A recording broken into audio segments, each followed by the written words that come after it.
Bismillahirrahmanirrahim. Assalamualaikum warahmatullahi wabarakatuh. Innal hamdalillah nahmaduhu wa nasta'inuhu wa nastaghfiruh wa na'udzu billahi min shururi anfusina wa min sayyiati a'malina may yahdihillahu fala mudilla lahu wa may yudlil fala hadiya lahu. Asyhadu an la ilaha illallah wahdahu la syarika lahu wa asyhadu anna Muhammadan 'abduhu wa rasuluh. Amma ba'd. Alhamdulillah, Bapak, Ibu-ibu ya, yang saya muliakan, dalam kesempatan pagi hari ini kita melanjutkan kajian rutin kita, serial kajian Tibun Nabawi bersama YouTube channel kajian Sunnah Tebet ya. Dan kali ini kita mengambil topik dengan jadikan makananmu sebagai obat dan obat adalah makananmu. Ucapan ini sebenarnya adalah ucapan dari ucapan Hippocrates ya, Bapak kedokteran Yunani atau kedokteran klasik Yunan, dan ucapan ini pula juga semisal dengan ucapan yang disampaikan oleh kedokteran Islam klasik ya, dan juga kedokteran Cina klasik. Nah, apa maksud dari ucapan ini? Maksud dari ucapan ini ya, yang disampaikan oleh Hippocrates, let food be the medicine and medicine be their food ya. Jadikan makananmu sebagai obat dan obat adalah makananmu ya. Kalau kita makan, kita lihat makanan ini pantangan bagi kita apa enggak. Kita misalkan menderita satu gangguan kesehatan atau satu penyakit, maka cari lawan dari penyakit yang ada pada diri kita. Nah, itu jadikan obat. Itu satu. Makanan jadi obat kita. Kedua, dari sisi dengan pola makan ini, kita bisa menjadikan sebagai perantara untuk menjaga kesehatan kita sekaligus sebagai terapi. Makanan dilihat, makanan ini bahaya untuk saya enggak? Ya. Makanan ini dilihat, semisal kombinasi panas dingin. Ibnu Qayyim menyebutkan dalam Zadul Ma'ad fi Hadi Khairil Ibad, beliau sebutkan bahwasanya kebiasaan Nabi SAW jarang sekali makan dengan satu makanan tidak ada pasangannya. Seringnya menggunakan pasangan, terutama panas dingin. Dan jarang sekali Nabi SAW menggunakan kombinasi makanan panas dengan panas, atau makanan panas dimakan sendirian atau dingin dimakan sendirian. Itu adalah ucapan Ibnu Qayyim rahimahullah dari apa yang beliau telah telaah. Nah, tentunya yang tidak mendalami apa yang diamati oleh Ibnu Qayyim, seperti orang-orang seperti Ibnu Qayyim, orang-orang yang sibuk di bidang Tibun Nabawi, ya banyak sekali. Ya, As-Suyuti, Al-Maqdisi, Al-Baghdadi, ya, Abul Husain Al-Baghdadi, ya, dan juga Imam Zahabi juga punya, dan banyak sekali para ulama mereka yang menekuni ya hal-hal ini, mereka nggak membiarkan perkara begitu saja lewat. Nah, apa yang di aktivitas Nabi dilihat pasti ada sesuatu nih. Nah, memang asal hukumnya bukanlah ibadah, bukan ibadah, tetapi apa? Jibiliyah, yang disukari, digemari Nabi. Nah, seperti yang pernah terjadi pada Ibnu Umar ketika melihat Nabi SAW, melihat Nabi SAW waktu itu suka makan seperti labu kuning dengan dendeng.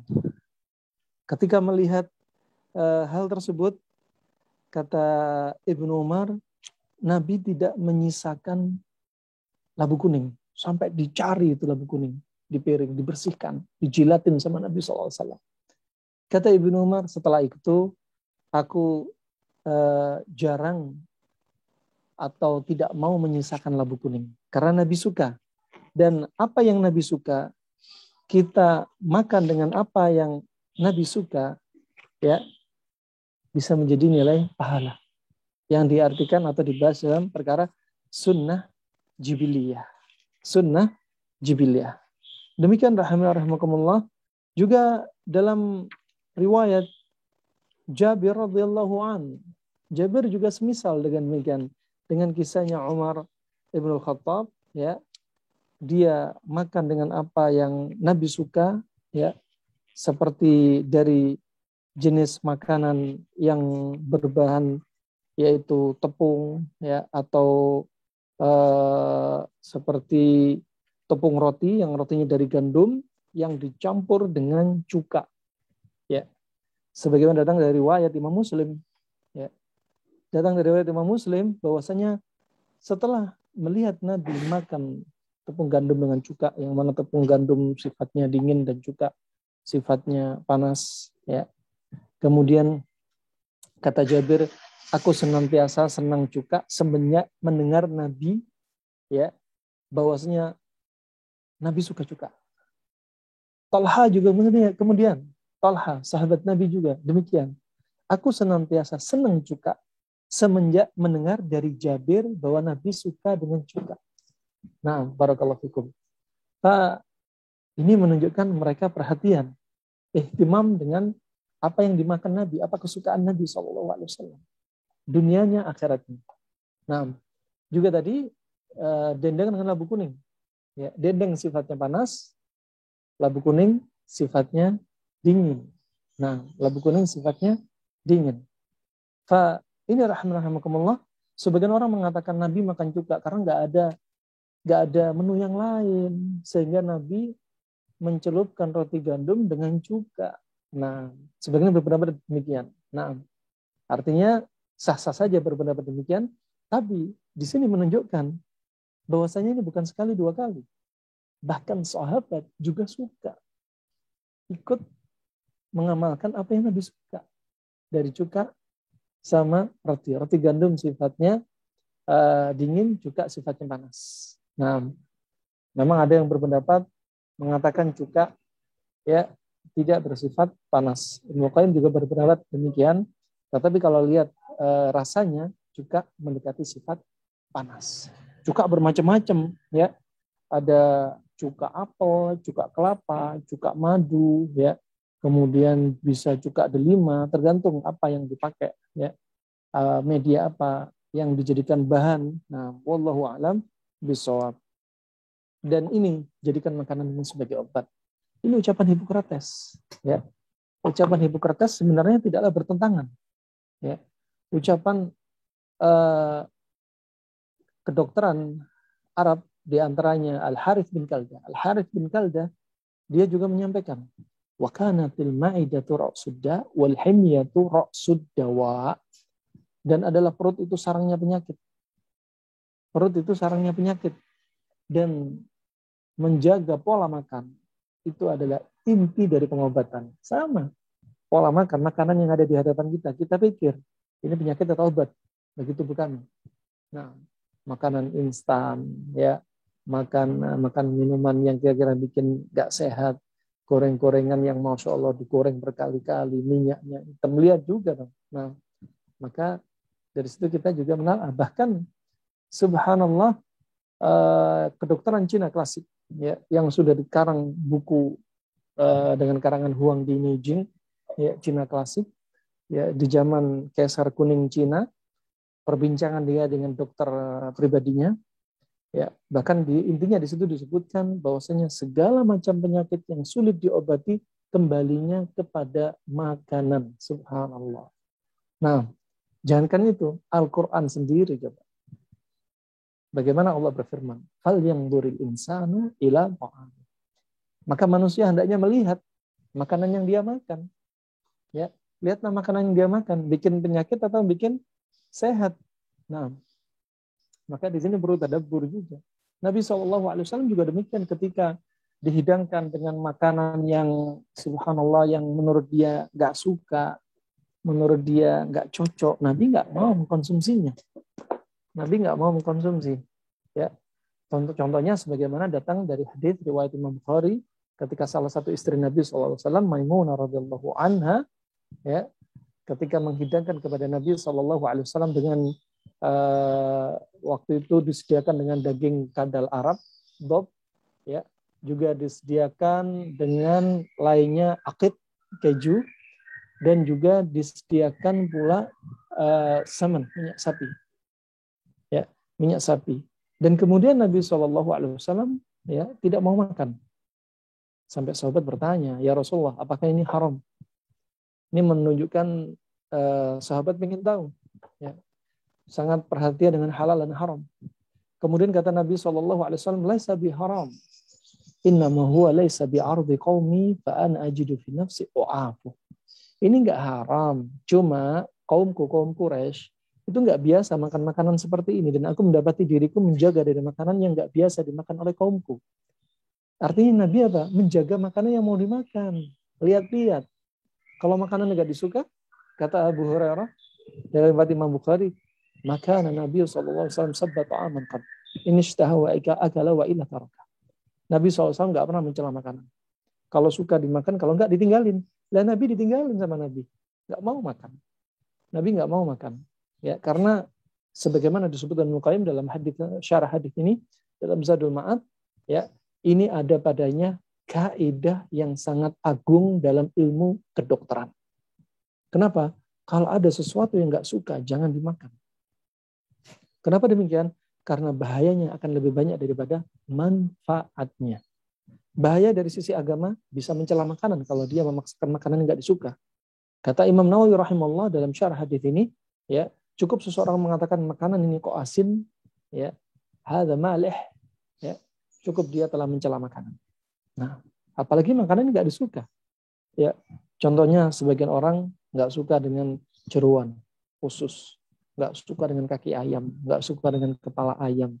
Kalau dihidangkan enggak perlu dipaksa makanan, nah, memaksa makanan tersebut. Nah, barakallahu fiik. Fa ini rahimahullah, hormon dia, nah, mindset, nggak ada keinginan, nggak ada nafsu, lambung dipaksa, nggak sejalan. Subhanallah. Pada demikian rahimahullah, ini hikmah. Nah, hikmah yang sangat besar. Nah, bagaimana mereka meneliti. Nah, barakallahu fikum. Juga demikian. Kalau kita lihat, subhanallah, hadis Nabi SAW.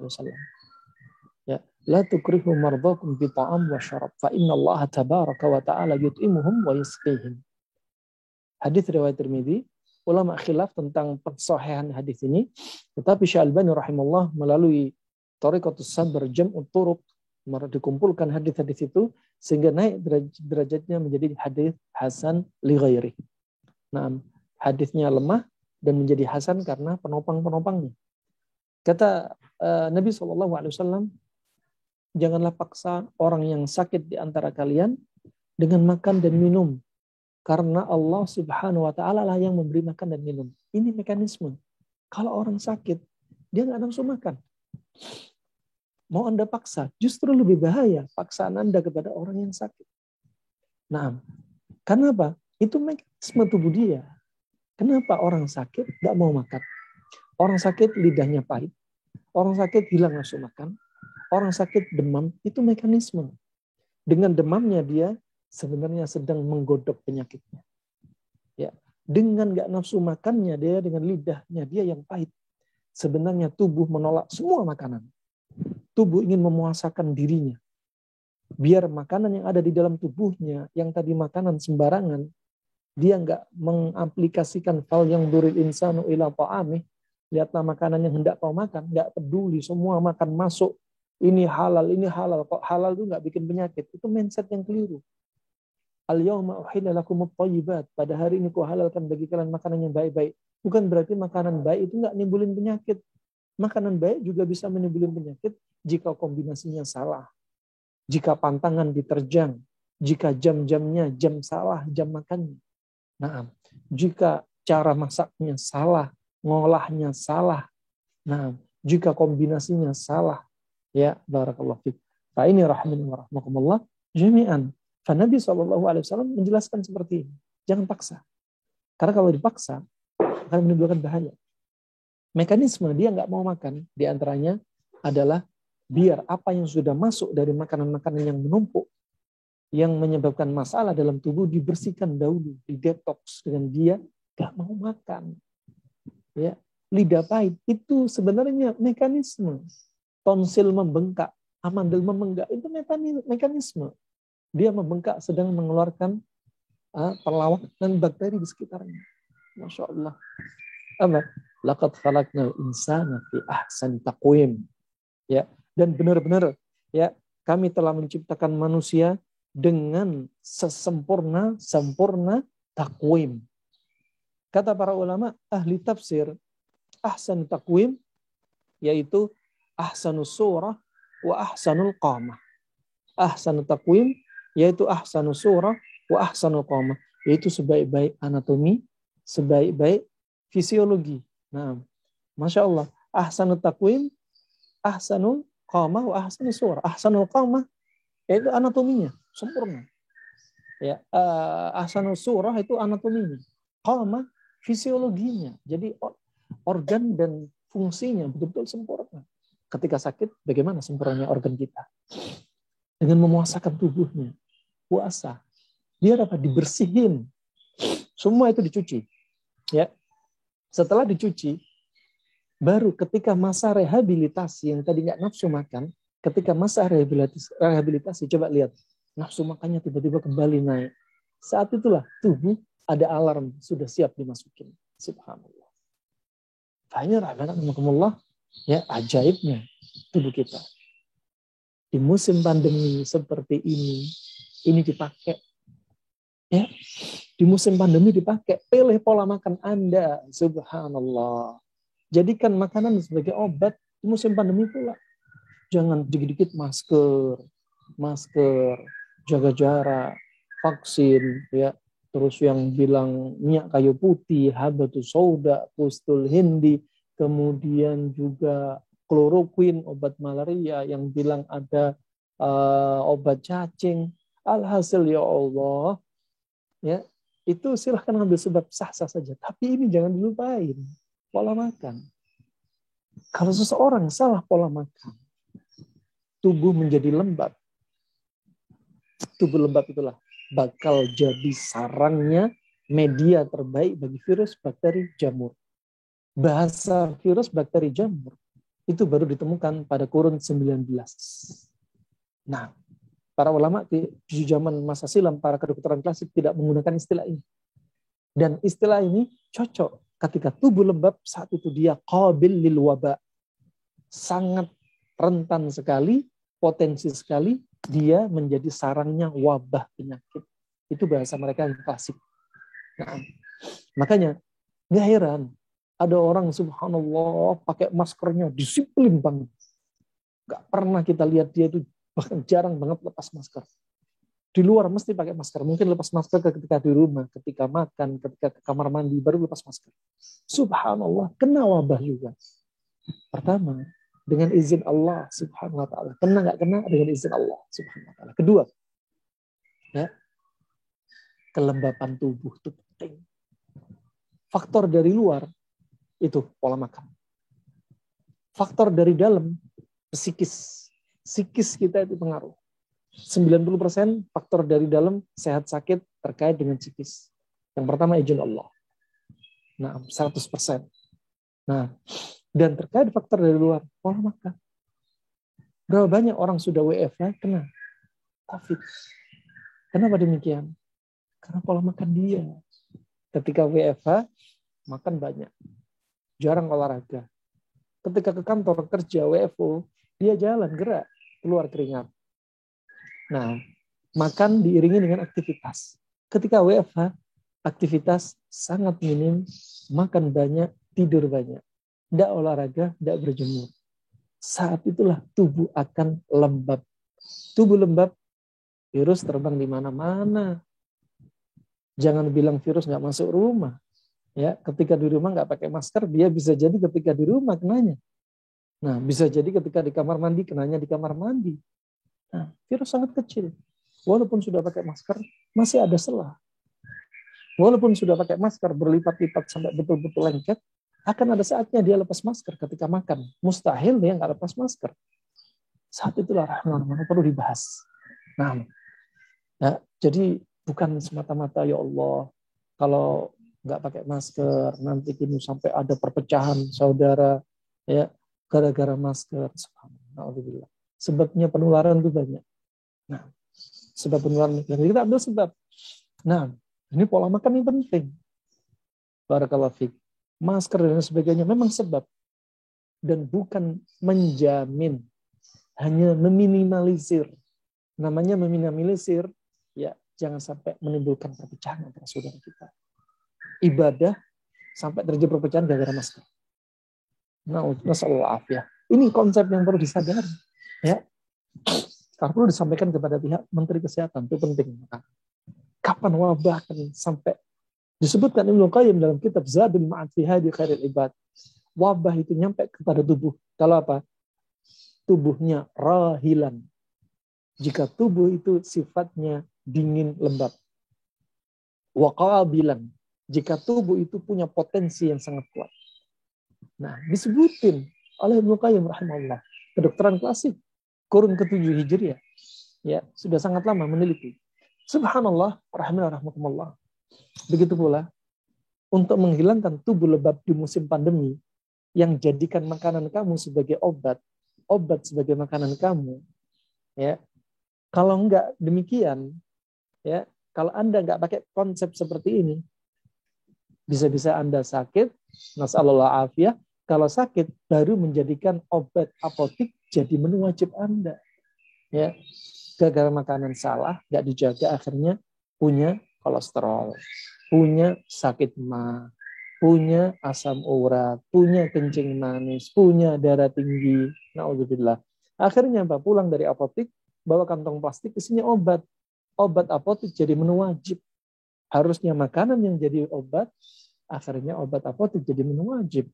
Nah, makanya jadikan makanan sebagai obat. Pak, sekarang ketika musim pandemi seperti ini, bagaimana sih biar tubuh kita nggak lembab? Ya, biar tubuh kita nggak lembab. Pertama, pola makan dijaga. Tuh, panas dingin seimbang untuk menjaga kondisi tubuh kita. Ya, kalau yang dimakan panas ketemu panas terus, uap terlalu banyak, kelembapan terlalu banyak. Saat itulah tubuh lembab. Ya, tubuh lembab. Ya, disebutkan Al-Hafidz Ibnu Hajar dengan konsep dia dalam Fathul Bari. Ya, kalau uap terlalu banyak di perut naik ke kepala, akan didorong kepada mata, akan timbul infeksi mata. Tuh, dijelasin. Kalau teori kita gabungkan teori sekarang, kalau mata ikut lembab, virus, bakteri akan nempel ke mata. Terjadi konjungtivitis. Teori yang sangat masuk akal, rasional banget. Ya. Ketika dari kepala didorong ke hidung, akan timbul, apa kata mereka? Yahditsu az-zukam, timbul pilek. Kalau didorong ke al-liha, liha itu anak lidah, akan timbul yaitu al-khannan. Al-khannan itu masalah pada hidung dan suara ngorok. Ngorok karena pola makan juga. Kemudian kalau didorong ke paru-paru akan timbul nazlah, infeksi paru-paru. Nah, ini cocok sekali dengan teori di musim pandemi. Kalau kelembapan di hidung, di tenggorokan, paru-paru, ya sudah terjadi infeksi. Dalam hal ini jika ada wabah terjangkit wabah. Subhanallah. Biar nggak lembab, pola makan satu tadi. Kedua apa? Berjemur dan olahraga. Ketiga apa? Disebutkan Ibnu Qayyim rahimahullah, puasa. Kata beliau, puasa itu paling baik untuk menghilangkan dingin dan lembab di dalam tubuh. Karena dibakar dengan dia nggak makan. Contoh tadi, Nabi menyebutkan ketika orang sakit, jangan dipaksa makan. Itu memuasakan tubuh yang sakit. Ya, jangankan manusia, hewan. Anda lihat, kucing, ular, ya, burung merpati, ya, anjing. Mereka ini kalau sakit nggak mau makan, walaupun dihidangkan dengan makanan sebaik-baik makanan kesukaan mereka, nggak akan mau makan. Karena itu mekanisme mereka. Ya, mereka memuasakan tubuh mereka dengan puasa. Disebutkan puasa 3 hari itu, ya, minimalnya 3 hari itu menaikkan leukosit, sel darah putih, menaikkan imun dia. Masya Allah. Nah, ajaib. Ya, mereka puasa. Ketika sakit, burung, ular, tidak bisa makan penurun demam, paracetamol. Tidak bisa untuk pileknya mereka minum CTM. Nggak bisa. Nah, minum antibiotik. Nggak bisa. Mau dijejelin herbal, sambiloto, kustul-hindi. Nggak bisa. Mereka puasa. Nah, subhanallah. Demikian alhamdulillah. Ini hikmah. Walaqad khalaqnal insana fi ahsani taqwim. Betul-betul kami ciptakan manusia fi ahsanit taqwim, ahsanus surah wa ahsanul qamah. Sebaik-baik anatomi, sebaik-baik fisiologi. Nah, barakallahu fikum. Ini kita ngomong satu bab, kalau dibahas bisa kemana-mana, Masya Allah. Dan kenapa? Kalau nggak dibahas ya kita nggak paham. Nah ini rahmatullah. Puasa ternyata baik di musim pandemi. Ini 10 Dzulhijjah. Ya, Anda puasa dari tanggal 1 sampai tanggal 9. Nggak mampu ya sudah Senin Kemis. Nggak mampu 9 doang. Nah, dan Allah jadikan kita itu bioritme dalam tubuh kita. Ya, dalam satu pekan Allah jadikan puasa Senin Kemis, puasa sunnah. Dalam satu pekan karena jarak yang pendek. Senin dan Kemis terpisah 2 hari. Senin dibersihkan tubuh kita, ya. Selasa Rabu makan lagi, ngaco lagi, ya. Kemudian Kemis puasa lagi, dibersihkan lagi terus. Masya Allah. Nah, ini dari sisi apa tadi? Duniawi. Kita nggak bahas ukhrawi, fadilahnya, keutamaannya. Kemudian dalam 1 bulan Allah jadikan bioritme juga. 1 bulan nggak seperti 1 pekan. 1 pekan dekat banget waktu. 1 bulan Allah jadikan bioritme di tengah-tengah bulan. Dan Senin Kemis adalah tengah-tengah pekan. 1 bulan adalah tengah-tengahnya adalah 13, 14, 15 Hijri. Ada puasa Ayyamul Bid yang kata Rasulullah yudhibu wahras sadr, untuk menghilangkan penyakit dalam dada, suka marah, suka etep, ya, suka bosan, ini akhlak buruk semua. Kemudian suka hasad, ini penyakitnya diobati dengan puasa Ayyamul Bid. Nah, kemudian dan ini puasa Ayyamul Bid berturut-turut 3 hari. Ya, 13, 14, 15. Dan saat itu leukosit naik, sel darah putih naik, ya, dan kekebalan tubuh juga meningkat. Ya. Sebagian manusia nggak pernah puasa, karena itu puasa sunnah-sunnah nggak diamalin sama mereka. Mereka baru puasa kapan? Ketika diwajibin sama Allah Subhanahu Wa Taala di bulan Ramadan. Di bulan Ramadan, ya, dalam 1 tahun ada 12 bulan. 11 bulan makannya ngaco. Puasa Ramadan 29 atau 30 hari berturut-turut. Kenapa? Karena nggak pernah puasa. Untuk membersihkan racun yang 1 tahun, 1 bulan penuh dipuasakan. Coba kalau seandainya puasa Ramadan itu sunnah, mungkin banyak dari yang dari kaum muslimin nggak menjalankan puasa Ramadan. Puasa Ramadan yang wajib saja banyak yang subhanallah, ya, yabi'u dinahum bi'aradhin minad dunya. Mereka jual puasa Ramadan dengan urusan dunia. Ya, kerja, ditawarin kerja, proyek, kalau di bulan Ramadan gajinya double, naik, tapi dengan syarat kamu nggak puasa. Ya bi'udinahum bi'aradhin minad dunya. Menjual agama mereka dengan sedikit dunia. Rahimani wa rahimakumullah jami'an. Ya, ini kalau kita bahas, wallah nikmat, ya, untuk menghilangkan kelembapan tubuh. Nah, begitu pula yang lainnya, seandainya sudah positif COVID atau hidung sudah sembab, langsung Anda untuk hilangkan kelembapan, cari pasangannya dingin lembab. Pasangan dingin lembab, panas kering. Panas kering bisa Anda pakai. Ya, kustul hindi, panas kering. Habbatus sauda, panas kering. Itu dari herbalnya. Untuk jenis protein hewaninya, panas kering seperti kambing tais dan maiz, atau di sini kambingnya jenis kambing yaitu kambing Garut atau kambing kacang. Ya, begitu pula daging kuda, daging kelinci, itu panas kering. Ya, cocok untuk lawannya. Jadi subhanallah, ketika sakit, cari dari herbal atau makanan atau minuman yang sifatnya panas kering. Ya, katakan pada COVID, ya, berarti protein hewaninya cari dong yang panas kering. Ya, kalau domba itu panas lembab. Ya, cari yang panas kering. Ya, contohnya tadi apa? Kuda, kelinci, masya Allah. Nikmat rahimana rahmatullah jami'an. Kemudian yang selanjutnya, ya, untuk menghilangkan kelembapan ini, Anda juga bisa juga dengan olahraga. Ya, juga dengan olahraga. Nah, juga bisa dengan berjemur. Nah, barakallahu fikum. Sekarang kalau sudah kena positif, ini ketika untuk menjaga di musim wabah. Kalau sudah positif, nggak usah terlalu khawatir. Ya, kenapa banyak orang isolasi mandiri? Sebagian melakukan isolasi mandiri karena di rumah sakit sudah kewalahan. oksigen habis, nakes kelelahan, ya sampai dibikin tenda-tenda di rumah sakit, dan korban sudah terlalu banyak karena banyak sekali wabah sudah nyebar di hawa, di udara rumah sakit, sehingga mereka ketakutan. Sehingga mereka melakukan isolasi mandiri. Ketika isolasi mandiri, banyak juga yang meninggal. Kenapa demikian? Karena mereka nggak paham. Isolasi mandiri apa yang perlu dilakukan, nggak paham. Jadi banyak korban. Makanya bisa jadi ilmu pengobatan wajib bagi Anda.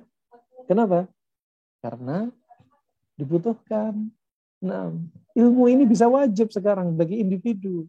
Kenapa? Untuk menjaga Anda sendiri.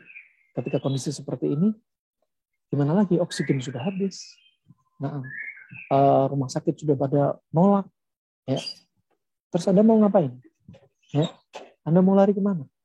Makanya penting bagi Anda, individu Anda, untuk belajar ilmu seperti ini di musim seperti ini. Subhanallah, Pak, ternyata banyak orang-orang yang nggak paham ketika isolasi mandiri apa yang perlu dilakukan. Ya, ketika sudah positif, yang perlu Anda lakukan, jangan banyak bicara. Ya, karena bicara akan mengurangi saturasi oksigen Anda. Kedua, jangan banyak menghadapkan diri Anda dengan berita-berita yang bikin Anda sesek dada, membuat Anda semakin ketakutan. Hilangkan. Nabi lo sudah mengingatkan dari Ibnu Abbas, la tudimun nadhara ilal majdumin. Jangan kalian sering lihat orang yang kena wabah. Ini peringatan dari Nabi. Di masa Nabi nggak ada dunia maya, adanya dunia nyata. Di masa kita berarti jangan lihat orang yang kena wabah, dunia maya nyata jangan dilihat. Hanya akan menambah ketakutan pada diri Anda. Nah, kemudian jangan banyak beraktivitas. Karena kalau musim wabah Anda beraktivitas, ya, dalam hal ini virus akan cepat nyebar ke dalam tubuh Anda. Dan Ibnu Qayyim sudah mewasiatkan, ulama 700 Hijriah sudah mewasiatkan, kalau sudah positif wabah, nggak boleh banyak gerak. Disebutin. Kemudian apa? Puasa. Banyakin puasa. Ya, jangan dipaksa makan terus. Tubuh Anda akan semakin lembab kalau dipaksa makan. Akhirnya virus tambah kemana-mana. Nah, kemudian jangan naik turun tangga. Kemudian berjemur. Itu penting. Ya. Kemudian cari pola makan. Ya, makanan yang dianjurkan, makanan yang jadi pantangan. Makanan jadi pantangan, makanan yang sifatnya lembab dingin, jauhi dulu. Jangan makan timun sama semangka dulu. Ya, jangan makan makanan instan, es jangan dulu. Ya, apa yang perlu Anda lakukan? Ya, ambil sifat panas kering. Contohnya tadi daging, pilih dagingnya, daging kambing, kambing tais atau maiz, kambing kacang atau kambing Garut, itu sifatnya panas kering. Kelinci, kuda, panas kering. Masya Allah. Dan kemudian cari herbal. Herbal yang contohnya apa? Postul Hindi, habatus sauda. Pilih salah satu aja, nggak perlu digabung. Kebiasaan kedokteran Arab klasik dan kebiasaan Nabi, kata Ibnu Qayyim rahimahullah, satu penyakit dengan satu herbal. Satu penyakit dengan satu obat. Baik herbal, baik dari hewan-hewan. Obat dari hewan-hewan. Nah, contohnya apa? Nyeri pinggang hanya dikasih ekor kambing. Nggak perlu ekor kambing dicampur, kalau tempat kita kambing campur sambiloto. Kambing campur sama serai. Enggak, kambing aja. Karena kita kalau sudah tahu satu sifatnya, kali cari dikasih obat dengan sifat lawannya. Itu rahmatullah. Berapa banyak saudara kita, Masya Allah, baru minum 2 kali minum Postul Hindi, udah nggak ada sesak, nggak ada batuk. Kapan diminum terbaik? Kalau sudah hidung sembab, tanpa Anda harus swab, langsung minum. Karena itu sudah gejala Anda dingin lembab. Masya Allah. Kemudian kalau terlambat, memang fatal. Kenapa fatal? Karena sudah nyebar. Sudah nyebar, dan ternyata infeksinya tadi menyebabkan darah itu kental. Nah, ketika darah kental, darah ini fungsinya apa, pembuluh darah? Untuk bawa nutrisi, bawa oksigen. Sudah sesek, darahnya kental, tambah ngedrop.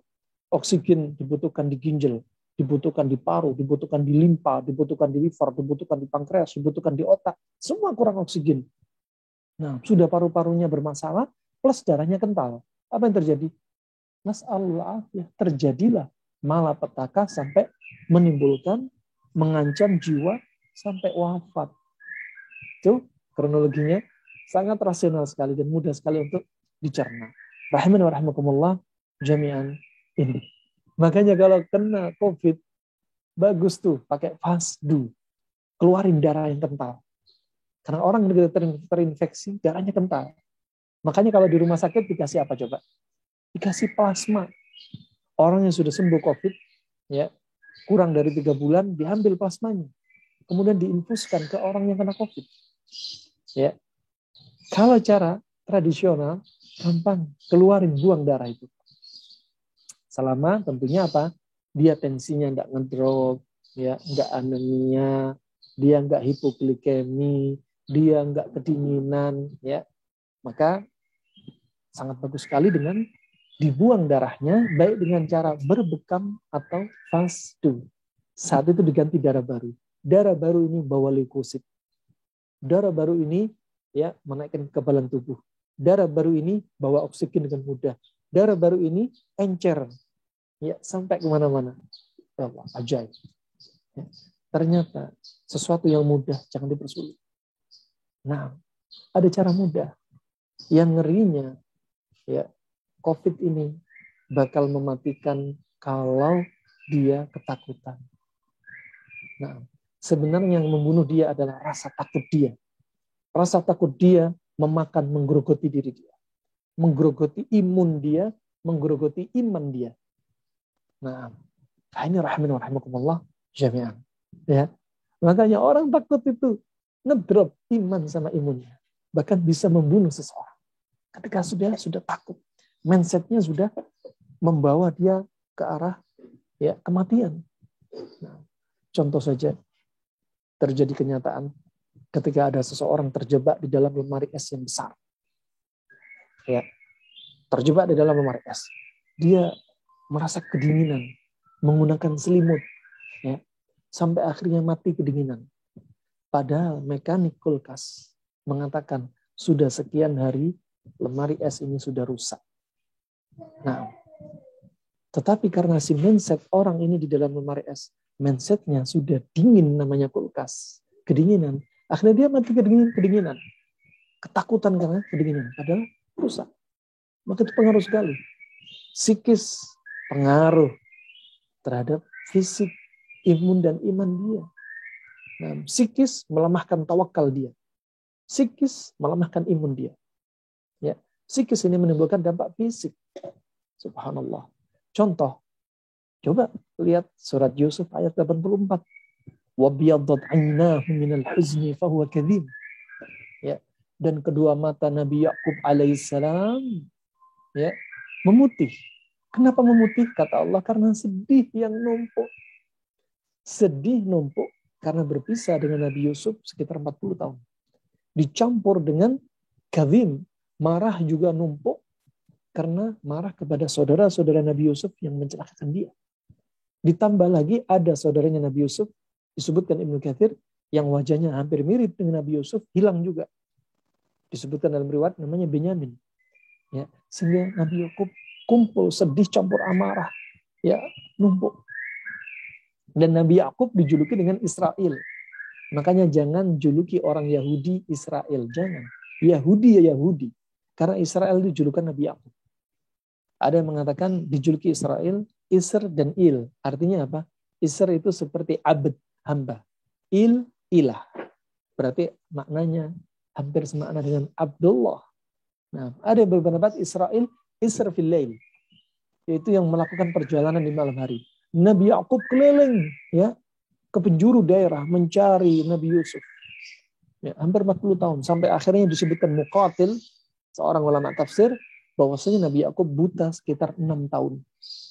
Ya. Kenapa? Sedih dia ternyata menggerogoti fisik dia. Ya. Disebutkan oleh kedokteran modern, seorang dokter dari Mesir meneliti. Apa sih kenapa Allah sebutkan kedua mata Nabi Yakub putih? Karena sedih. Diteliti ternyata orang yang sedih, orang takut berlebihan, orang marah berlebihan menyebabkan adrenalin meningkat terus-menerus. Jika adrenalin terus meningkat akan menyebabkan insulin turun. Jika insulin turun akan menyebabkan gula darah naik. Jika gula darah naik akan menyebabkan katarak diabetes. Katarak karena apa? Rasa sedih tadi. Ini kedokteran modern. Adapun kedokteran klasik Cina menyebutkan teori yang lain. Karena sedih, ya, ketakutan, marah berlebihan, stres, ginjal ini akan mengeluarkan tenaga yang begitu banyak. Ya, dengan bahasa mereka Qi, tenaganya banyak dikeluarkan. Dalam bahasa modern disebutkan orang yang stres, sedih, takut berlebihan, kalori yang dikeluarkan seperti 7 kali mengitari lapangan sepak bola. Coba kalau sedihnya 40 tahun. Nah, menimbulkan dampak fisik. Nah, akhirnya Nabi Yakub, ya, kalau dibahas dari teori Cina, ya, Qi-nya tenaganya banyak yang hilang. Ginjal ini, ya, tempatnya tenaga ini, ya, dia ini fungsinya seperti yaitu busi bagi kendaraan bermotor. Nah, dan jantung itu seperti karburator. Nah, untuk mengalirkannya butuh pengapian. Untuk mengalirkan darah dari jantung saat dipompa itu butuh apa? Butuh pengapian agar kuat. Tatkala sudah sedih, pengapian sudah berkurang, darah kurang kuat untuk naik ke kepala, ke seluruh tubuh. Lihat, orang yang sedih berlebihan, apa yang terjadi? Kepala keliangan. Apa yang terjadi? Mata kabur. Sampai Nabi Yakub buta. Kenapa? Karena asupan darah kurang ke otak. Ya, untuk melihat sesuatu itu butuh darah. Akomodasi itu butuh darah. Ketika asupan darah ke atas sudah kurang, saat itu mata kurang, padahal mata butuh akomodasi, saat itu juga terjadi katarak. Nah, terus telinga berdenging, tinnitus. Kenapa demikian? Asupan darah ke otak juga kurang. Kadang apa? Hilang ingatan. Mulai hafalan berkurang. Kenapa? Karena asupan darah ke otak juga berkurang. Ya, subhanallah. Nah, adapun teori klasik Arab menyebutkan teori yang lain. Orang sedih sifatnya panas. Kenapa demikian? Karena dia suka ngambek, tensi naik, sakit mah, ya, kurang tidur, ya. Gejala ini menunjukkan apa? Sifat panas. Nah, sifat panas. Panas berlebihan berbahaya di kepala. Subhanallah. Rahimahumullah jami'an. Gak akan ada habisnya kalau kita bahas. Masya Allah, faedah demi faedah. Ya, akan lari kemana-mana. Masya Allah, ajibnya ini kalau kita ulas, ya, semua masih berkaitan. Ya, semua masih berkaitan. Oleh karena itu di musim wabah seperti ini, tak usah takut berlebihan. Ya, sebenarnya SARS dan MERS tahun 2002 lebih dahsyat, lebih bahaya daripada corona. Nah, adapun kalau dikatakan mutasi, semua virus bermutasi. Apalagi ketika tubuh sudah ketakutan, jiwa ketakutan, ya, imun sudah turun, sangat mudah sekali dia bermutasi. Mau delta, mau lain sebagainya, sangat mudah. Ya, sebagian dokter menyebutkan bahwasanya SARS dan MERS lebih berbahaya, jauh lebih berbahaya daripada corona tahun 2002. Tetapi kenapa nggak banyak memakan korban? Karena belum ada WhatsApp, karena belum ada media yang orang senang nge-share sana, share sini. Dan tabiatnya manusia suka dengan berita dan disebarkan. Dengan menyebarkan berita, dia merasa dia adalah orang yang berperan. Dia orang yang penting. Padahal Nabi bersabda dalam riwayat Imam Muslim dalam muqaddimahnya, "Kafa bil mar'i kadiban, haddatsa bi kulli ma sami'." Cukup seseorang dikatakan pendusta tatkala dia menyebarkan berita yang dia dengar langsung disebarin, nggak dicek, nggak di cross check, nggak dilihat pula ini manfaat atau bahaya untuk saudaranya. Langsung aja sebar sana sebar sini, bahaya. Di tahun 2002 nggak ada WhatsApp, saat itu senyap-senyap. Jadi yang kena korban hanya orang-orang itu aja. Di zaman sekarang, ya, dengan media maya ini betul-betul membuat takut umat manusia, ya, penjuru dunia, korban banyak. Kenapa? Sudah digerogotin hati dia, kejiwaan dia dengan rasa takut. Saat itu imun dia turun. Saat imun turun, saat itulah dia potensi wabah ini dengan mudahnya menyerang tubuhnya, ya, sampai berdampak stroke, berdampak kencing manis, berdampak, ya, penyakit-penyakit yang lainnya, gagal jantung, gagal ginjal. Kenapa? Karena imun dia yang turun. Nah, subhanallah. Rahimakumullah jami'an. Maka hendaknya kita tadaburi, ya. Nah, ya, apa? ulul albab harus mikir. Nah, fa'tabiru ya ulul albab. Ya, ambillah pelajaran wahai orang punya pikiran. Dari awal COVID sampai sekarang, ambil pelajaran. Apa yang terjadi? Kenapa bisa membunuh?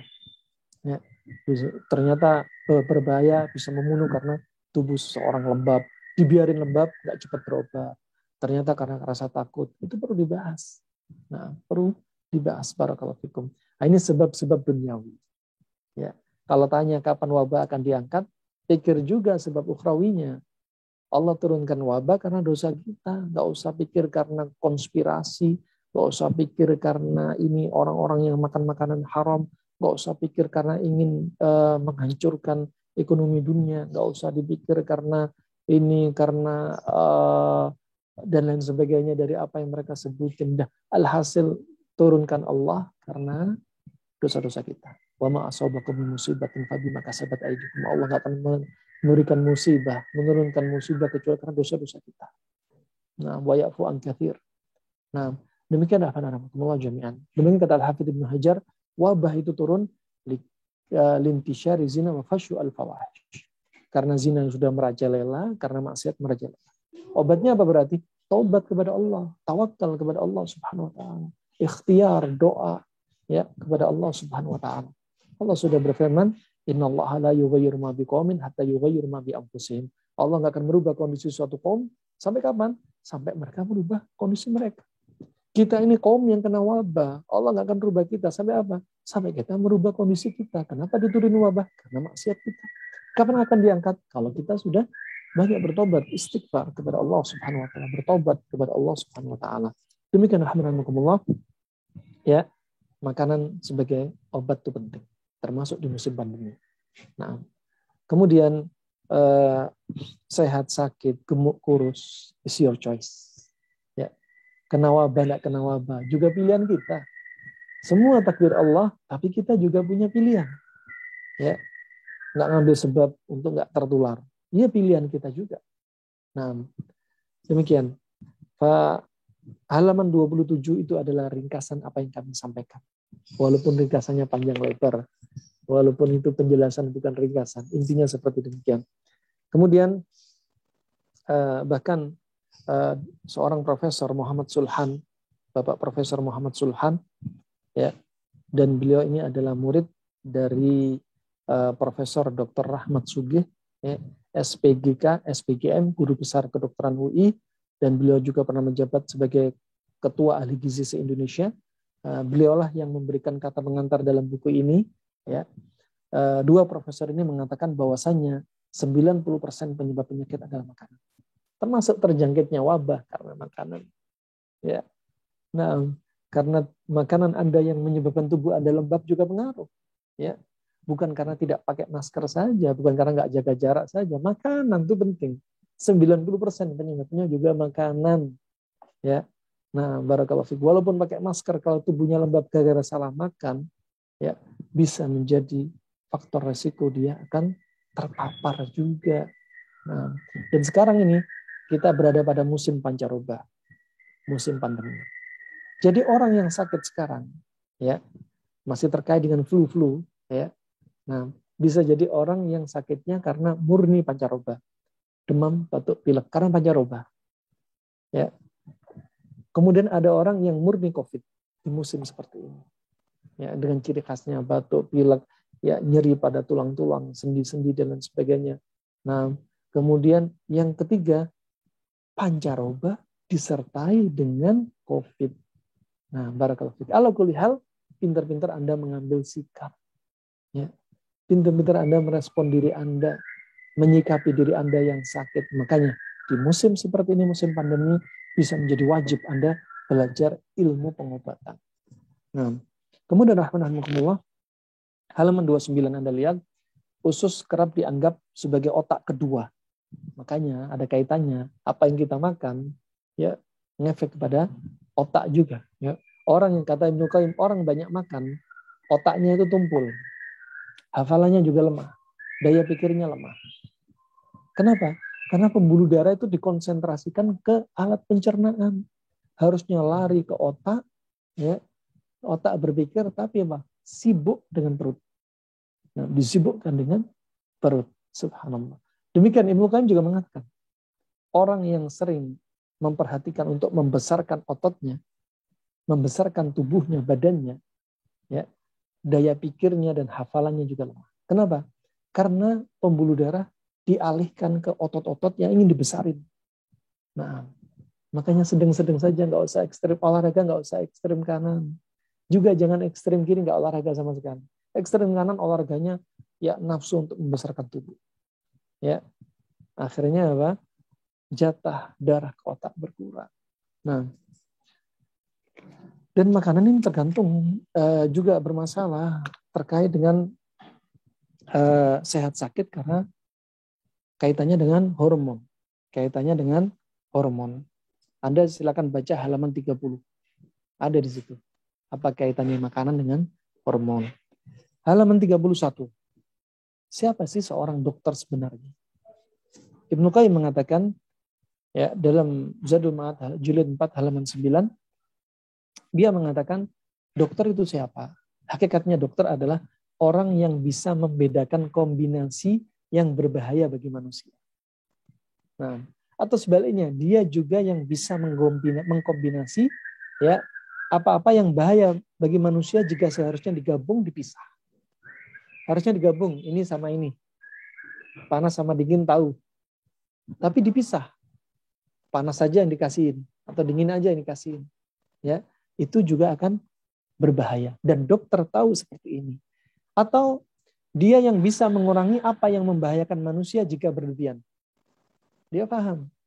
Jika kamu kebanyakan unsur panas akan bahaya untuk kamu. Karena kamu sudah kepanasan. Kamu sudah ada badannya unsur panas. Nah, atau sebaliknya dia yang bisa menambah unsur dalam tubuh yang membahayakan jika tubuh itu defisit kekurangan. Ya, kalau kamu kurang unsur dingin, ya akan timbul panas berlebihan sehingga berbahaya untuk kamu. Nah, itulah hakikatnya dokter. Sehingga melalui perantara dokter ini terciptalah kesehatan yang sebelumnya sempat hilang.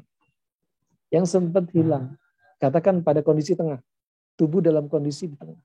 Netral. Sehat al-afiyah. Ya. Kemudian dia kebanyakan makanan yang sifatnya panas. Akhirnya timbullah ke arah kanan sindrom panas. Maka dikasih dengan makanan minuman ya yang sifatnya dingin biar kembali ke titik tengah. Sebaliknya juga demikian yang sindrom dingin. Nah, al-aks bil aks. Kemudian kata Ibnu Qayyim rahimahullah, dia dokter ini yang bisa mengobati penyakit yang diderita seseorang dengan sifat makanan yang merupakan lawan dari sifat penyakit. Masya Allah. Ya, sehingga mengeluarkan sifat penyakit dari tubuh atau melawan munculnya penyakit dengan menjaga pantangannya. Dan Anda akan dapat bekal semua ilmu dari petunjuk Nabi SAW secara sempurna dan komplit. Bihaulillahi wa quwwatih wa fadlih wa ma'unatih. Nah.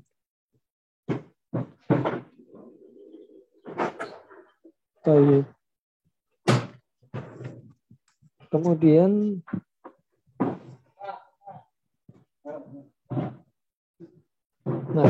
Anda lihat halaman 31, halaman 32.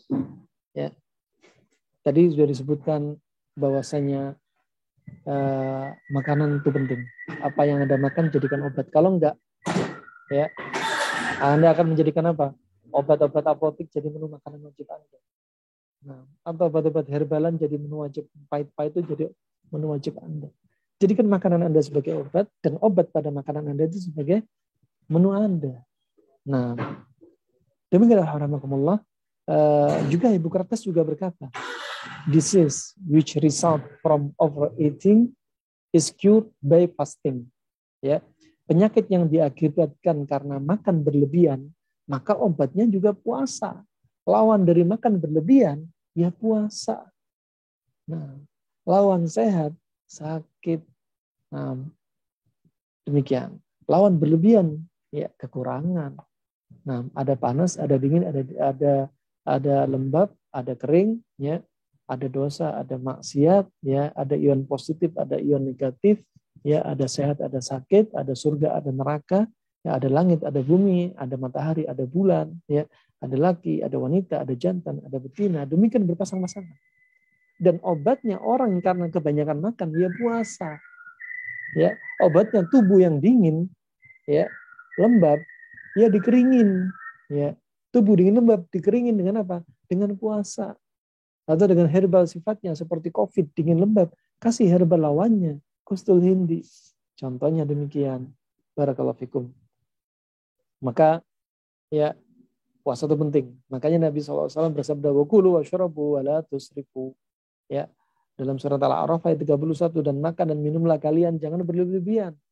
Jangan berlebihan porsinya, jangan berlebihan juga makanan yang mahal-mahal. Ya, subhanallah ada makanan mahal, kue, keju, ya, dari Prancis. Masya Allah, hanya diameter sekitar 15-20 cm, harganya 15 juta. Ini juga masuk berlebihan. Nah, Ali bin Al-Husain bin Walfid, dia berkata, Allah subhanahu wa ta'ala menempatkan semua obat dalam separuh ayat ketika dia berfirman, makan dan minumlah dan jangan berlebihan. Ayat ini juga menunjukkan konsep obat. Ya, menunjukkan konsep obat. Nah, wallahu a'lam bishawab. Rahmatullah, ini ajibnya. Penyakit di masa silam. Ya. Penyakit di masa lalu, mayoritas masalah kesehatan itu adalah karena kurang nutrisi. Busung lapar, ya. Kurang protein, ya. Ini penyakit di masa silam. Nah, adapun sebaliknya penyakit kita di masa sekarang kelebihan nutrisi. Jadi muncullah asam urat, muncullah kolesterol, ya, muncullah kasus-kasus yang ekses, ya, kencing manis, obesitas, sakit maggot dan lain sebagainya muncul di zaman kita. Di zaman lalu penyakitnya rata-rata mayoritasnya kelaparan. Zaman sekarang kelebihan nutrisi. Nah, nggak sedikit orang yang perutnya buncit di zaman sekarang, banyak. Nah, baik obesitas sentral atau obesitas general. Gemuknya di perutnya doang, ada yang gemuknya juga seluruh tubuhnya. Nah, wallahu a'lam bishawab. Baik, insya Allah sampai di sini saja. Pertemuan berikutnya kita lanjutkan pada halaman 34, insya Allah, diingetin. Kembali kepada moderator. Tafadhal, barakallahu fiik. Nah, Ustaz, Masya Allah, jazakallahu khairan Ustaz atas pemaparan materinya yang sangat bermanfaat. Insya Allah kita akan masuk ke dalam sesi tanya jawab ya Ustaz ya. Masya Allah, Alhamdulillah sudah cukup banyak pertanyaan yang masuk Ustaz. Ana izin bertanya dari Ana pribadi mungkin Ustaz. Yang pertama Ustaz. Ana itu Alhamdulillah maksudnya sering mengkonsumsi jahe dan madu Ustaz setiap pagi. Air rebusan jahe dan madu. Dan qadarullah sekitar akhir bulan lalu Ana memang beberapa hari itu stop nggak minum jahe madu. Qadarullah Ana positif Ustaz. Jadi emang Ana beberapa kali kalau misalnya stop minum jahe madu itu setelah izin Allah qadarullah pasti Ana ngedrop gitu Ustaz. Dan apa emang itu bermanfaat untuk tubuh banget ya Ustaz, jahe dan madu itu. Dan akhirnya sekarang Ana berusaha untuk terus ngerutinin jahe madu itu tapi Ana tambah serai sama lemon. Dan kira-kira tuh sifatnya itu panas atau dingin Ustaz, dan biar ngimbangin gimana caranya, ditambah makanan apa gitu. Barakallahu khair Ustaz. Wajazakallahu khair. Asalnya antum merutinkan herbal itu nggak perlu. Ya. Adapun madu ini netral mendekati panas. Ya. Lebih condong ke arah panas. Dan ketika ada orang diare, dalam riwayat Imam Muslim, Nabi bilang iski asalan, kasih madu. Karena diare itu ada tenaga yang hilang. Menjadi dingin, makanya dikasih madu. Madu berarti memang panas. Kemudian, kalau antum minum madu sama jahe, selama itu antum jarang pilek, karena memang tubuh antum dingin. Ya, ketika minum jahe sama madu cocok, memang tubuh antum dingin, sehat walafiat, sehingga diimbangin terus. Nah, antum aktivitas capek, lelah, ya, mungkin penuh dengan aktivitas, mungkin antum ngajar, lain sebagainya lah, melembur-lembur. Saat itu antum memang sudah ngedrop. Jahe sama madu cocok. Tapi kalau antum tambah dengan jeruk, ya, atau yang lainnya yang sifatnya dingin, jadi netral sifatnya madu tadi. Sudah antum cocoknya mana? Madu sama jahe, sudah rutinin madu jahe. Nah, atau satu aja misalkan madu saja tidak mengapa. Nah, Antum lihat kondisi antum, ya, ketika antum sudah kerasa dingin, udah ditambah porsi minumnya. Nah, kalau aktivitas banyak, nggak apa-apa tiap hari dikonsumsi. Nah, asal ada penyeimbangnya. Ketika aktivitas banyak, berarti perlu ditambah dosisnya. Hanya itu aja. Dan ketika antum drop, ya, antum nggak ada suplemen yang untuk mengimbangin dropnya antum, maka saat itu antum bisa kena. Nah, ketika sudah kena, nggak usah khawatir. Cari yang langsung sifatnya panas, kering, lebih ekstrim. Seperti apa? Kustul hindi. Seperti kustul hindi. Sebenarnya itu aja, simpel aja dengan teori ini, insya Allah. Nah, Ustaz, Masya Allah. Jazakallah khairan, Ustaz. Oh, iya. Nah, berikutnya ada pertanyaan kembali dari jamaah, Ustaz. Assalamualaikum warahmatullahi wabarakatuh, Ustaz. Semoga Ustaz serta keluarga dan kaum muslimin di bumi ini selalu dalam lindungan Allah dan diberi kesehatan. Izin bertanya, Ustaz. Yang pertama, mohon maaf jika kurang berkenan karena saya ingin mengobati keluhan penyakit saya. Bagaimana cara menyembuhkan sperma sedikit dan ejakulasi dini? Apakah ada makanan yang khusus atau obat-obatan? Dan kemudian ada pertanyaan yang senada dengan ini, Ustaz.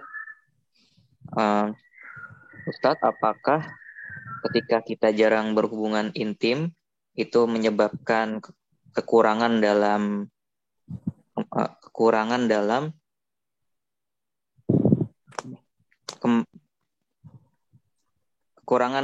kemaluan? Maksudnya gimana gitu, Ustaz? Itu, Ustaz, mungkin. Alhasil dipahami, insya Allah. Keluhan kaum bapak-bapak yang mengecewakan para istri. Barakallahu fiik. Alhasil, ya, kami sudah sebutkan, bisa dilihat link kajian, ya. Kami pernah bahas kajian terkait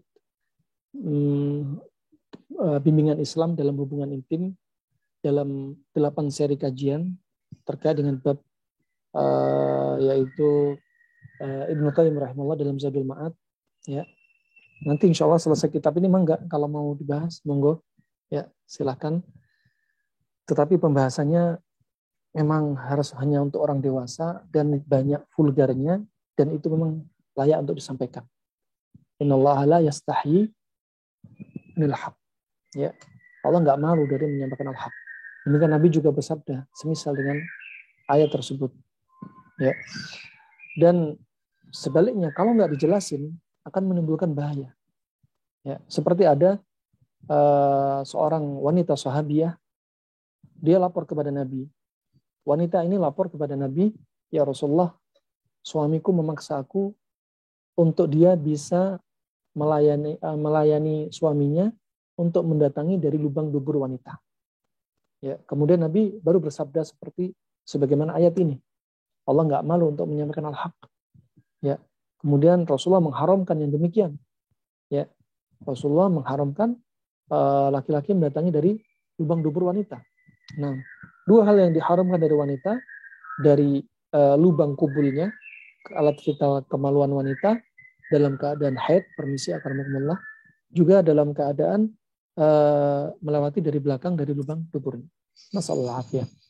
Kemudian Ibnu Qayyim juga menyebutkan sebenarnya rutinitas hubungan intim, pasang target misalkan ya berapa hari sekali, itu tidak terlalu dibutuhkan. Nah, Ibnu Qayyim menyebutkan hubungan intim yang terbaik adalah ketika betul-betul kita memuncak, kepingin sekali. Ya, betul-betul kepingin sekali. Nah, artinya sah-sah saja kapan saja ingin hubungan intim silahkan, tapi yang paling baik adalah ketika betul-betul memuncak. Nah, dan saat itu akan didapatkan kualitas sperma terbaik, juga kualitas hubungan suami istri yang baik sekali, terbina hubungan, sehingga nggak ada kecewa. Tapi kalau jadikan rutinitas, sedangkan laki-laki dalam keadaan lemes, ya misalkan dalam keadaan capek, ya, yang timbulkan bukan hanya bukan kepuasan, tapi kekecewaan dari pasangan si istri. Karena laki-laki itu tentunya nggak seperti wanita. Wanita bisa didatangi kapan saja. Nggak mood bisa didatangi. Ya, tapi kalau laki-laki harus membutuhkan yaitu apa? Kekuatan. Ya, harus ada rangsangan. Beda dengan wanita. Wanita siap didatangi kapan saja. Tapi kalau laki-laki dia nggak ada keinginan, ya, sedangkan istri kepingin, tapi dia nggak bisa mendatangkan apa yang diinginkan, nggak ada kekuatan sama sekali, ya nggak akan bisa dilakukan. Itu bedanya. Kemudian, kenapa sih laki-laki kadang spermanya cair, laki-laki kadang ejakulasi dini, laki-laki bahkan frigid, ya, banyak faktor. Ya, pertama, faktor fisik. Faktor fisik sangat pengaruh. Ya, ketika dia terlalu lelah, maka saat itu dia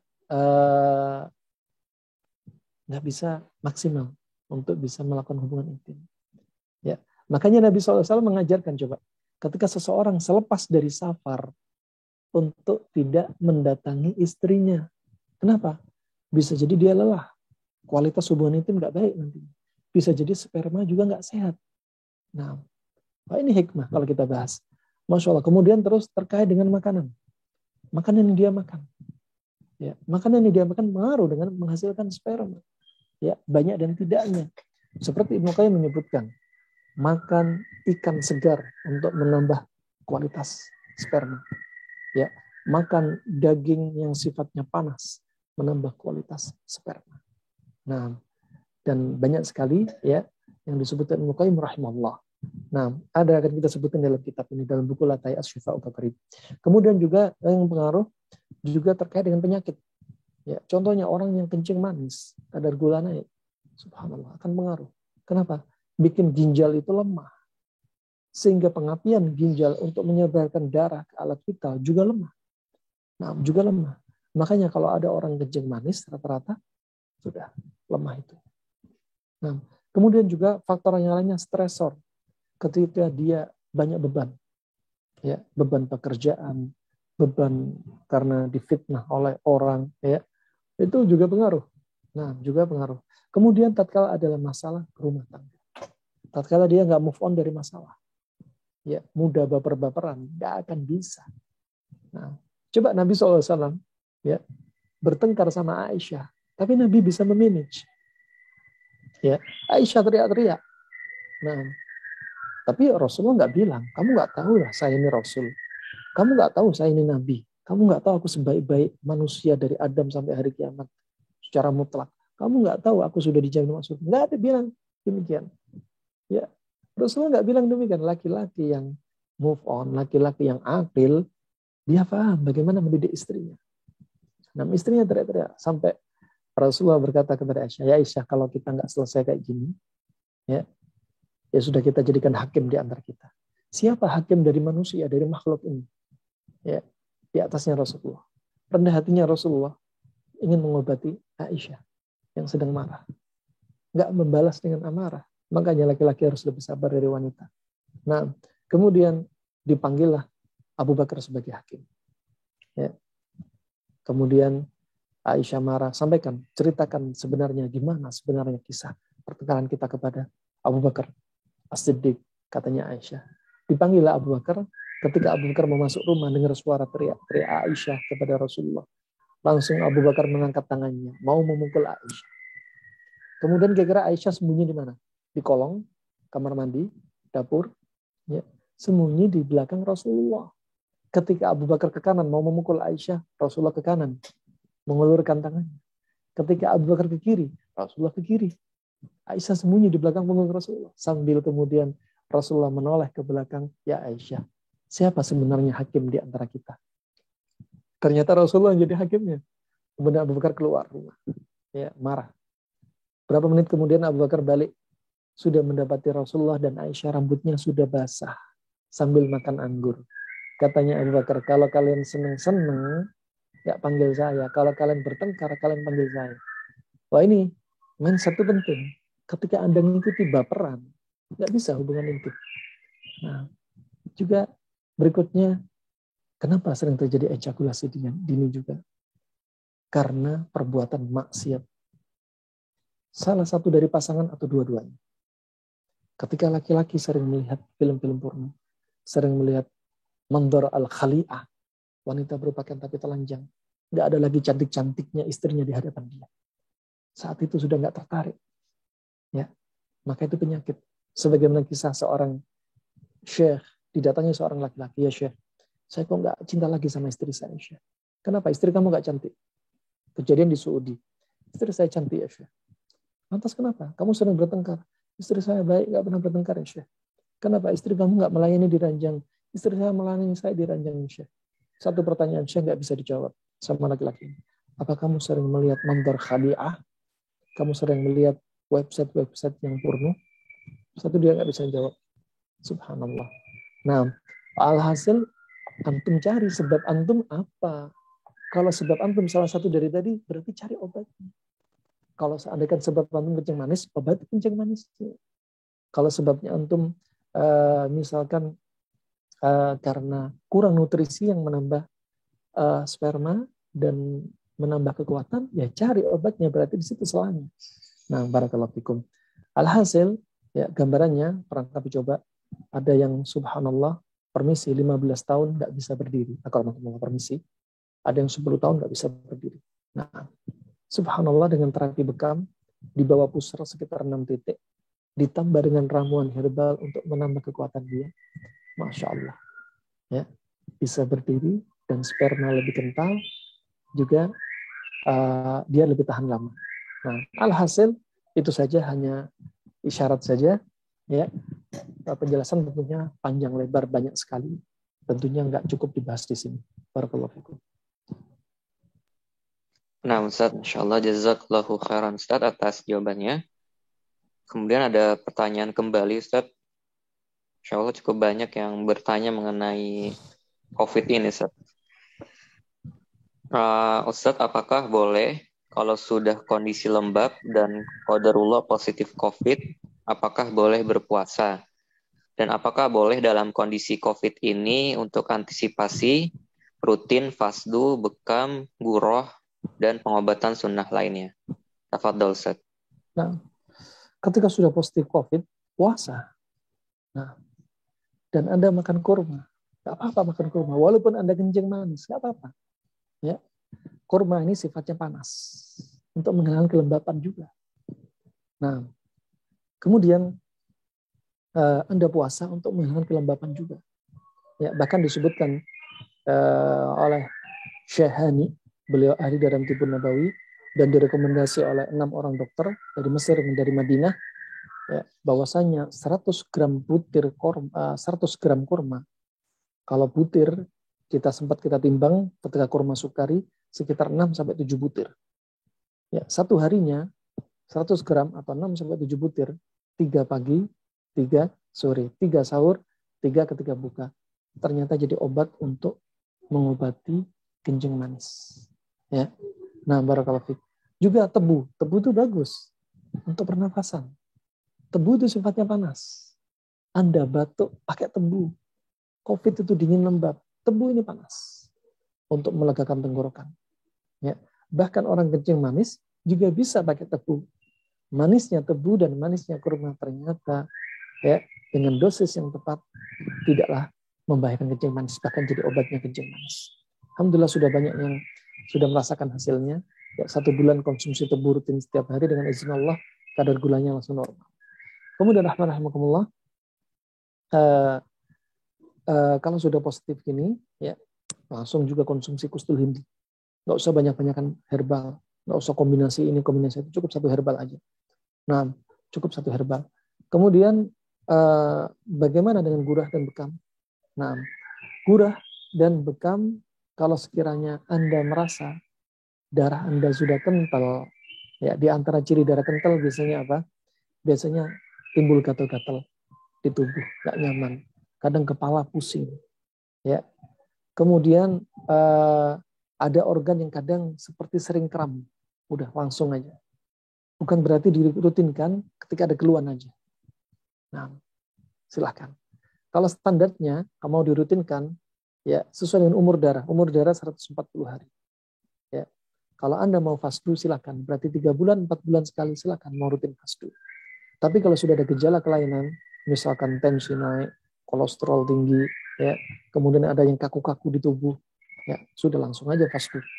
Untuk bekam, Untuk terapi bisa dilakukan terapi bekam kalau sudah positif COVID, bisa dilakukan 2 pekan sekali ya, pada titik-titik yang dibutuhkan ya, seperti dada dan punggung ya. Juga untuk titik-titik untuk mengatasi infeksi dan racun seperti katifen ya, seperti kahil ya, digunakan untuk membantu ngeluarin racun-racun di dalam tubuh.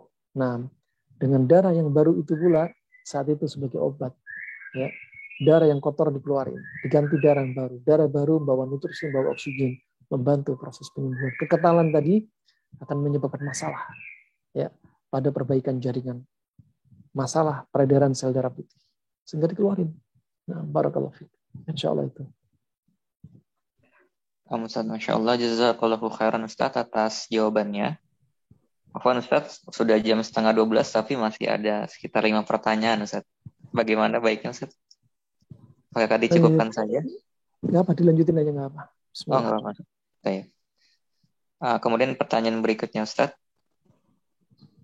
Bismillah, semoga Allah Subhanahu wa taala memberkahi Ustadz dan keluarga. Ustadz izin bertanya, jika mah atau asam lambung naik dan nyeri pinggang, makanan apa yang harus dimakan dan apa makanan pantangannya? Apa juga herbalnya? Perlukah dibekam? Syukron jazakumullahu khairan. Dan bagaimana mengetahui makanan itu bersifat panas dan makanan itu bersifat dingin, juga herbal yang bersifat panas dan dingin? Tafadhol Ustaz. Barakallahu fiik. Pertama, Anda mungkin bisa beli bukunya. Sementara ini insya Allah masih dicetak. Semoga bulan Agustus bisa naik cetak lagi. Nah, untuk mengetahui sifat panas dingin, dari Anda lihat kalau sayur-sayuran mayoritas hijau itu sifatnya dingin. Yang banyak airnya sifatnya dingin. Ya. Adapun yang panas sedikit ya lebih minim, seperti contohnya terong sifatnya panas. Pada buah-buahan juga demikian, mayoritasnya itu dingin. Ya, pada beberapa buah ya sifatnya panas seperti durian, karena dampaknya kita rasakan makan durian bisa panas. Seperti buah nangka, buah kurma, buah tin ya, itu sifatnya panas. Buah zaitun itu sifatnya panas. Juga buah pisang sifatnya panas ya. Sifatnya panas. Nah, barakallahu fiik. Kemudian pada protein hewani, kalau teori panas dingin, semua protein hewani rata-rata panas. Kecuali ada beberapa protein hewani yang sifatnya dingin seperti ikan segar, mau ikan sungai ataupun ikan lautan, ya juga sapi dewasa sifatnya dingin, ya sifatnya dingin. Yang lainnya sifatnya adalah panas. Itu simple, ambil konsep itu aja. Nah, nggak usah dimikir susah. Alhamdulillah sudah banyak merasakan praktek dan mereka praktek dengan mudah, masya Allah. Nah, kemudian terkait dengan sakit mah, orang bilang saya minum herbal ini kok saya sembuh. Belum tentu herbal yang sembuh untuk orang lain, untuk Anda sembuh. Ya. Atau sebaliknya, belum tentu, karena beda-beda. Ada sakit mah yang sifatnya dingin, ada sakit mah sifatnya panas. Kalau antum sakit mah, kemudian makan timun, tambah mual, berarti lambung antum dingin. Obat antum berarti bukan timun. Obat antum berarti jahe, sifatnya panas, karena antum punya lambung dingin. Ya. Kalau antum, ya contohnya pada istri saya, dia punya mahnya dingin, ya mahnya dingin. Ketika makan timun nggak cocok, ya maka dia ketika makan atau minum jahe langsung sembuh. Itu berarti beda-beda kasusnya. Kalau nyeri sakit mah tembus ke punggung, ya nyerinya tembus ke punggung, biasanya ciri khas itu sudah ada tukak lambung atau ulcus pepticum, sudah ada luka di lambung. Ya, kalau sudah ada luka di lambung perlu penembel lambung. Ya, di antaranya Nukai menyebutkan nasi itu juga bisa untuk nembel lambung. Ya, nasi bisa untuk nembel lambung. Kalau di tempat kita yang jib manjur, penggantinya sukralfat yang di rumah sakit warna merah muda, kita bisa pakai herbal. Herbalnya pakai okra. Ya, okra dimasak biasanya keluar lendir. Itu bisa untuk nembel lambung. Wallahu a'lam bishawab. Dan jangan lupa penting olahraga jogging, renang itu penting. Ya, ketika kita semua gerak, sebenarnya kita terapi, tulang itu diterapi. Nah, barakallahu fikum. Ada orang sakit mahnya bukan karena makanan, tapi sakit mahnya karena tulang punggung menggencet saraf yang mensarafi lambung. Pernah kami dapati sekitar 2 tahun lalu, ada seseorang yang sudah berobat 1 tahun, berobat herbal, berobat ke dokter, nggak sembuh-sembuh. Ternyata setelah diteliti, kita lihat tulang punggungnya yang searah dengan saraf lambung dan paru-paru tergencet. Keluarnya apa dia? Sakit mah dan sesek. Ya. Ternyata ada tulang punggung yang sedikit bengkok. Setelah diluruskan ya dengan satu gerakan, subhanallah, langsung ketika itu nafasnya lega dan tidak nyeri pada lambung. Maka dilihat kasusnya. Jika kasusnya sakit lambung karena tulangnya yang dibenerin. Nah, barakallahu fikum. Nah, Ustaz, Masya Allah. Jazakallahu khairan, Ustaz, atas jawabannya. Kemudian pertanyaan kembali, Ustaz. Ustaz, apakah makanan yang dapat memulihkan penciuman kembali normal? Tafadhol, Ustaz. Masya Allah, penciuman kembali normal. Sebenarnya seperti gejala anosmia pada COVID, ya, dan pernafasan rata-rata ini sifatnya sindrom dingin. Sudah cukup aja kustul hindi sudah, nggak usah macam-macam. Ya, kustul hindi silakan konsumsi kustul hindi minum. Ya. Nah, kemudian yang kedua untuk langsung mengeksekusi penciuman, habatus soda yang masih dalam bentuk biji ditumbuk di dalam sapu tangan misalkan, tumbuk dalam kain langsung dicium. Itu paling perfect ya diantaranya karena dia mengandung minyak atiri dan dia sifatnya panas untuk menghilangkan kelembapan di hidung. Nah, minyak habatus soda masih bijian tumbuk diisep. Ini disebutkan Ibnu Qayyim untuk mengobati flu dan masalah seperti hilang penciuman. Nah, sifat panasnya akan masuk. Ya, ini paling bagus. Jangan pakai yang kapsulnya dicium jangan. Ya. Atau yang di dalam kapsul habatus soda sudah hancur dicium itu sudah nggak maksimal. Karena habatus soda kalau sudah ditumbuk lebih dari 6 jam dibiarin, sekitar 40% minyak atiri ikut hilang bersama udara. Nah, maka manfaatnya hilang 40%. Maka yang paling baik adalah yang masih biji ditumbuk. Barakallahu fikum. Sehingga hasilnya maksimal. Rutin aja dengan kustul hindi aja. Nah, hilangkan kebiasaan minum es, ya, hilangkan kebiasaan makan minuman instan, dijauhin, ya. Jangan menghidupkan AC atau kipas terlalu kencang. Itu aja insya Allah. Nah, Masya Allah, jazakallahu khairan, Ustaz, atas jawabannya. Lalu pertanyaan yang berikutnya, Ustaz. Bismillah. Afwan, Ustaz, bagaimana dengan kopi? Apakah sifatnya panas atau dingin? Bisakah minum kopi dijadikan rutinitas setiap hari? Dan bagaimana sifatnya jika kopi dicampur dengan susu? Iya. Alhamdulillah. Barakallahu fiik. Sehat ya. Goes besok berarti. Enggak. Afan, mohon maaf bilang ada tetangga. Nah, Ustaz, Afan. Saya Ustaz, anak ulang ya Ustaz. Bismillah. Afan, Ustaz, bagaimana dengan kopi? Apakah sifatnya panas atau dingin? Bisakah minum kopi dijadikan rutinitas setiap hari? Dan bagaimana sifatnya jika kopi dicampur susu? Tafadhol, Ustaz. Kopi sifatnya panas kering. Ya, panas kering. Untuk jadi rutinitas, kita nggak bilang hukum agamanya. Nggak bilang makruh atau haram. Untuk jadi rutinitas, ya, apalagi pagi, siang, sore, tidak direkomendasi. Kedokteran klasik ataupun kedokteran Cina. Nah, kalau Anda mau konsumsi, silahkan konsumsi, pilih waktu-waktunya. Jangan di waktu di pagi hari saat jantung dan organ semuanya capek mencuci racun, jangan dikasih kopi. Tambah capek, organ tambah lelah. Akhirnya mempercepat penuaan organ. Juga jangan di atas jam 9 malam. Yang organ sudah mulai istirahat, jantung sudah mulai istirahat parsial, bukan istirahat total. Ya. Kalau dipaksa, akhirnya kelelahan. Kalau jantung terlalu lelah, pada saatnya jantung melakukan kompensasi, dekompensasi. Jantung yang besarnya seperti kepalan tangan kita, kalau kelelahan karena kopi, aktivitas ditambah rokok, jantung akan bengkak. Bisa double besarnya. Bengkak bukan berarti pompanya tambah kuat, tapi dekompensasi, pompanya tambah lemah. Sehingga peredaran darah nggak lancar, cairan dalam tubuh nggak lancar. Nggak heran kalau orang gagal jantung, kakinya bengkak, permisi, testis, buah pelirnya bengkak, paru-paru isinya cairan. Kenapa? Gara-gara salah dia. Nah, silahkan minum, ya. Kapan aja silahkan, tapi pilih waktu. Kapan aja itu pilih waktu yang pas. Misalkan siang hari, sore hari, maghrib, itu paling pas. Ya, kita katakan pagi ataupun malam, nggak haram, nggak makruh, silahkan. ya. Ketika dibutuhkan silahkan. Tapi jadi rutinitas saya nggak rekomendasi untuk waktu-waktu, apalagi waktu-waktu yang nggak direkomendasi. Nah, barakallahu fiik. Kemudian kopi ini ya sifatnya panas kering. Kalau mau ditambah susu, ya susunya jangan susu cair, jangan susu kental.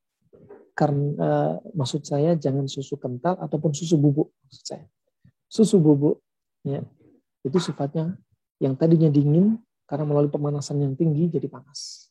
Susu kental aslinya dingin, ketika dicampur banyak gula jadi sifatnya panas. Maka kalau mau dicampur susu, susunya fresh, susu sapi. Ya, di daerah kita sebenarnya masih mudah didapat. Ya, di daerah Bogor, masya Allah mudah banget ya. Susu sapi fresh keliling kata.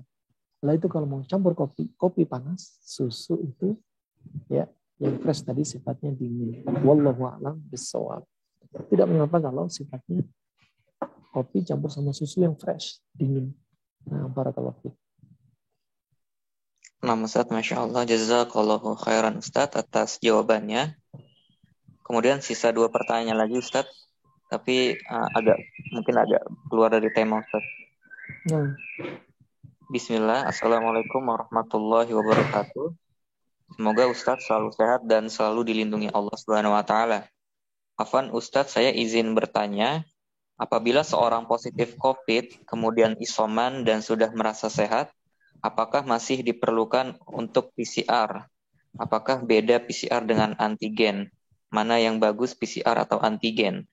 Apakah kita memang perlu di PCR atau antigen selama masa kondisi seperti sekarang ini? Jazakallahu khairan Ustaz. Mohon maaf apabila ada salah kata. Tafadhol Ustaz. Wa jazakallahu khairan. Ya. Ahlinya tentunya lebih paham, dan PCR ini yang paling perfect ya, yang paling mendekati akurat. Barakallahu fiik. Dan kalau Anda sudah sehat walafiat, kebiasaan kami ya, tetangga kami yang sudah alhamdulillah sering ikuti kajian ya, sudah sakit flu, nggak swab pun nggak masalah, nggak PCR pun nggak masalah, yang penting isolasi mandiri di rumah ya. Juga tetangga kami barusan ya, isolasi mandiri di rumah udah nggak masalah, konsumsi kristal hindi, berjemur, udah selesai, sehat cukup, udah bersih, nggak terlalu was-was berlebihan, nggak perlu was-was berlebihan ya, simple banget ya. Kadang orang PCR kemudian swab, setelah tahu hasil positif langsung ngedrop ya. Nah, barakallahu fiik, udah nggak usah was-was ya.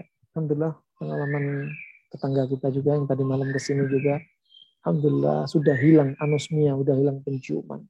Tapi saya paksakan, saya puasa, saya sakit, saya puasa, saya minum kusrul hindi. Hanya 1 hari alhamdulillah hilang, anosmia udah hilang ya, sudah pilek-pilek hilang, kering alhamdulillah, hanya 1 hari alhamdulillah. Dan sebenarnya simpel sekali. Yang lebih membunuh ketika COVID disertai rasa takut, cemas ya, panik berlebihan. Orang panik mau tenggelam saja, dia sesak nafas. Kenapa? Karena semakin panik. Makanya obatnya slow aja, tawakal Allah, serahkan sama Allah Subhanahu wa taala dengan ambil sebabnya sebab yang benar. Orang isoman tapi ngambil sebab nggak benar bisa mengancam jiwa. Isoman tapi harus tahu sebab-sebab yang kira-kira benar. Barakallahu fikum. Nah, Ustaz, Masya Allah, jazakallahu khairan Ustaz. Dan insya Allah ini pertanyaan terakhir Ustaz. Bismillah, Ustaz, barakallahu fiik. Izin bertanya, waktu saya masuk rumah sakit, kondisi saya sudah setengah sadar. Konsentrasi menurun karena sudah 5 hari demam di rumah. Sudah ke dokter tapi nggak sembuh. Setelah sholat maghrib, saya ke UGD, rumah sakit. Nah, mulai saat itu saya sholat di tempat tidur bertayamum, di ruang isolasi. Saya tetap tidak pernah tinggalkan sholat. Sebisanya saya duduk. Sampai akhirnya saya masuk ICU, saya tetap sholat tayamum di tempat tidur. Walaupun tanpa konsentrasi penuh, melayang. Karena saturasi oksigen yang drop. Setelah 2 hari di ICU, kondisi saya agak membaik.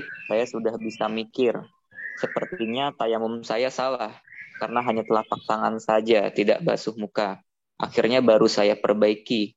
Sampai sekarang saya galau Ustadz, apakah saya harus mengulang sholat saya yang tayamumnya salah selama kurang lebih 4 hari. Mohon penjelasannya Ustadz, syukron. Tafadhol Ustaz. Nah, sesungguhnya sholat itu harus dengan bersuci, tuhur, ya. Jika baru tahu cara bersuci yang benar, berarti dikobok, sholatnya dikobok. Kalau selama 4 hari, misalkan kemarin subuh, terlewat subuh hari pertama, setelah subuh langsung sholat subuh yang kobok. Duhur yang kodok, yang kemarin salah. Nah, wallahu a'lam bishawab, itu pendapat yang saya pilih, yang lebih mendekati kebenaran dan lebih menjaga kehati-hatian. Nah, jadi dikodok. Kodoknya kapan? Setiap sholat Anda, sholat subuh, kodok subuh yang dulu lewat. Hari pertama misalkan, kodok. Nah, barakallahu fiik. Wallahu a'lam bishawab. Nah, Ustaz, Masya Allah, jazakallahu khairan Ustaz atas jawabannya.